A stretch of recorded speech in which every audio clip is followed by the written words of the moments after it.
d'avoir lu ce livre, c'est comme si on m'avait donné un coup de pied aux fesses et de me dire, allez, on se prend en main, si tu veux réussir dans ta vie, voilà, fais cet enchaînement de six postures-là, de six postures, non, de six activités-là, dans l'ordre indiqué.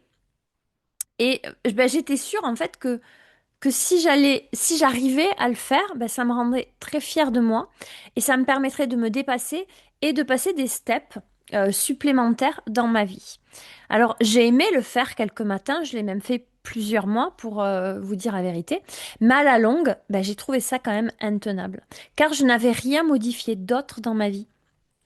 J'ai rajouté ça en plus de tout ce que je faisais déjà dans mes journées. Et je me suis jamais demandé, au départ, hein, en fait, si toutes ces activités elles étaient en réalité faites pour moi. Je me suis jamais demandé si je prenais du plaisir à les faire et je me suis pas demandé non plus si j'avais le temps et la disponibilité de le faire. Je me suis dit, ok, c'est écrit comme ça, réveil à 5h30, et bien c'est parti, on met le réveil à 5h30 et on se pose pas de questions en fait.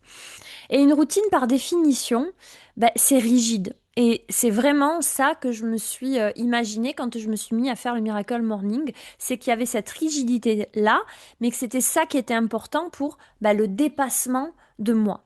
En tout cas, voilà, le mot routine, on croit que c'est rigide parce que c'est la perception du mot que l'on a, que c'est rigide et que c'est chiant d'ailleurs.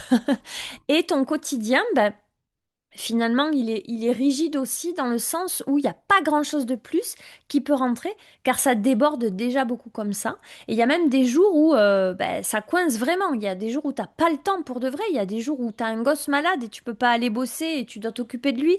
Il y a un jour où tu n'as pas d'énergie. Il y a un jour où voilà, tu t'es invité quelque part et du coup, ça change complètement ton organisation. Et en fait, ben, soit on force et soit on abandonne. Et dans les deux cas, ben, on s'épuise, on se rabaisse et on culpabilise. Et comme on l'a vu ben, dans le dernier épisode, là, on se rajoute les fameux je devrais, oh là là, je devrais faire ma routine, je devrais m'y tenir. Et du coup, ben, ce qui était censé t'aider, nous aider, ça devient une pression de plus. Et donc, en fait, t'as pas besoin d'une routine. T'as besoin de quelque chose qui s'adapte à toi et tu peux l'appeler d'ailleurs comme tu veux.